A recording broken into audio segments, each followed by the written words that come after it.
Good afternoon, everyone. Let's discuss the topic of experimentation, which is chapter 9 for your text.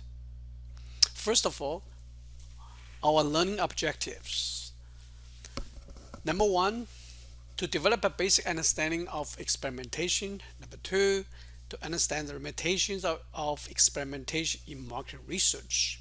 And number three, to understand different types of test markets.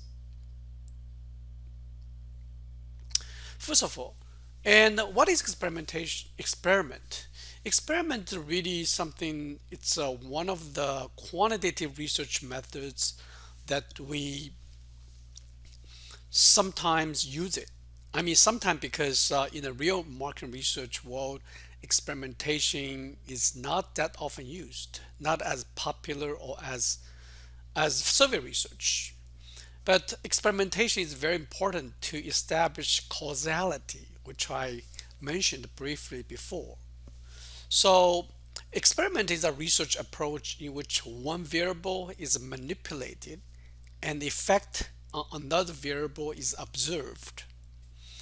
And experimentation is we talk about variables.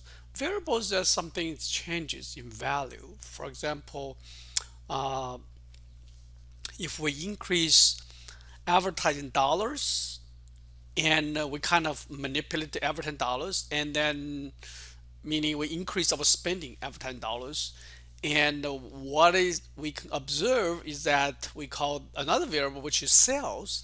And if we observe the effect of increase of advertising dollars on sales, and we tend to assume that sales typically go up when you uh, boost your advertising spending. So that's kind of experiment. Like uh, let's look at some of the key variables that we talk about in experimentation.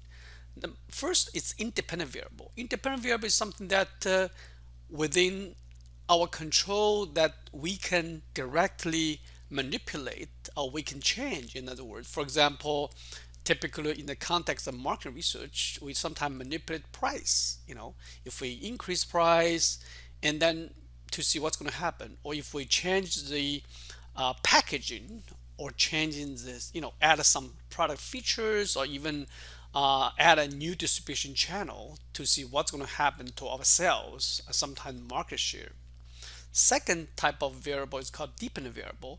Dependent variable is something that we observe typically in the context of the market research. We're looking at the sales, or sometimes we measure customer satisfaction. You know. Number three type of variable is called a treatment.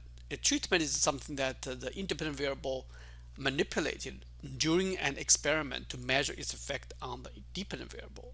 For example, the treatment, let's say we increase our price, and then we'll see if our sales will go down, or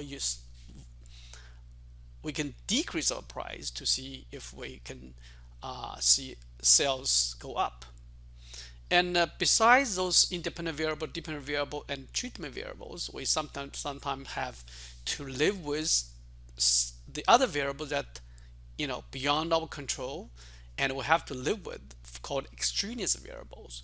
Those are variables that would have to be controlled, or to be not to be controlled, to be taken into consideration when we design our experiment. So, as I mentioned earlier, the most important thing to conduct experimentation is to establish causality. Now, to establish causality, we need to have three things. Number one, concomitant variation. In other words, we should have two particular variables. If we want to establish causality between A and B, A and B should be correlated, in a certain way. For example, A increases, you can see the B increases, or A increases, you can see B decreases. Second thing is that appropriate time mode of occurrence. So if you want to see A causes B, you have to make sure A happens first before B. And a third, which is the most difficult to establish in most experimentation, is that elimination of other possible causal factors. Okay, let's look at something called elimination of other possible causal factors, which is something that typically being ignored. In most people thinking that if you observe something goes up, other things goes up, and then you automatically think that A causes B, but that's not always true. Let me give you a very concrete kind of example to see. In ancient times, uh, our ancestors, they observe the rooster crows and the sun rises, and then over time again they think that the rooster might be cause of the rise of the rising of the sun. So, I mean, that's kind of the false causality. I mean, obviously, rooster has nothing to do with the rise of the sun. So you need to find out the other possible causal factors to establish causality beyond this first correlation, second um, appropriate time order. And let's look at some of the extraneous variable which we have to live with. For example, the first one, talk about history. History basically means that between the beginning and end of the experiment, something happened. Might cause the change of the dependent variable. The textbook gave you a very classic example. For example, you want to do experiment to see if your product is going to be a good product to be to have a great sales or great prospects. So you conduct experiments in the test market in some city, for example, Des Moines, Iowa, and then but something, if your competitors figured out, and then they might reduce their prices and then try to cause some unexpected effect that's going to be influence your sales of your product. You might have a winner, but if they do this something, it might change the outcome of your experiment. Second thing is that maturation is about the changes in subject occurring during the experiment that are not related to the experiment, but which might affect subject's response to the treatment variable. And for example, people get hungry, or people get like if the temperature goes up, people become much more uncomfortable. So something could happen, and it's going to have impact on uh, you know people's response to stimuli. Then, for example, if we do some experimentation before and after to test the TV commercial effects, we can do, let's see, we can do let's say, especially like a food and beverage. Let's say food in the burgers, for example. If we do the burgers, the TV commercial, and you know, just if you do it during the lunch hours, I mean, you get subjects, and then there might be some other factors beyond the TV commercial, because in lunch hours people become hungry, and when they see TV commercial, probably they feel better about those burgers being advertised. So those are the possible maturation, in subjects, change in subjects. Another kind of the extreme variable is called instrument variation. By instrument, we mean sometimes we use, for example, interviewers, observers. The interviewed observers, they might change during the process, before and after. That might be a possible causal factor influencing the measurements of the dependent variables. Uh, Another example would be something like selection bias. There, if you have two groups, a test group or control group, meaning test group, you would be uh, have them exposed to some kind of experimental stimuli, or you can manipulate some variables on the test group, while control group basically you don't do anything to them, and you want to see if the difference between test group and control group would be significant. Now let's say when in the process of selecting your group and that you didn't realize that one group is like gender is, test group has more females than the control group, and then gender might be something uh, influencing the outcome of your dependent variable.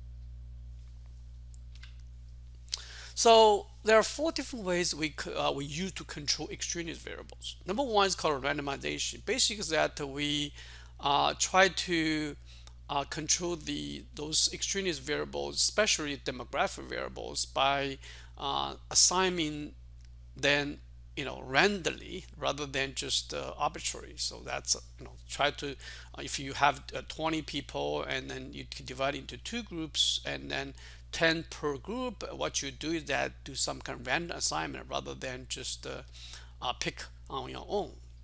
Number two is called physical control. Basically, we're trying to hold constant the value or level of extraneous variables throughout the course of the experiment.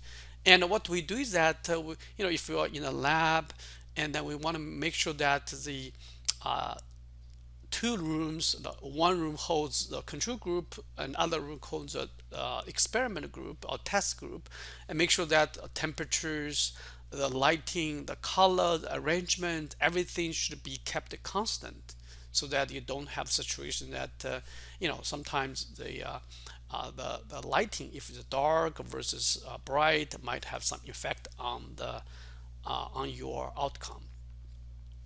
The third is we call design control, which is very, very complicated. In design control, we use different ways to uh, try to control the influence of extraneous variables. And the textbook give you lots of examples, lots of different designs, before and after with control and before after without control.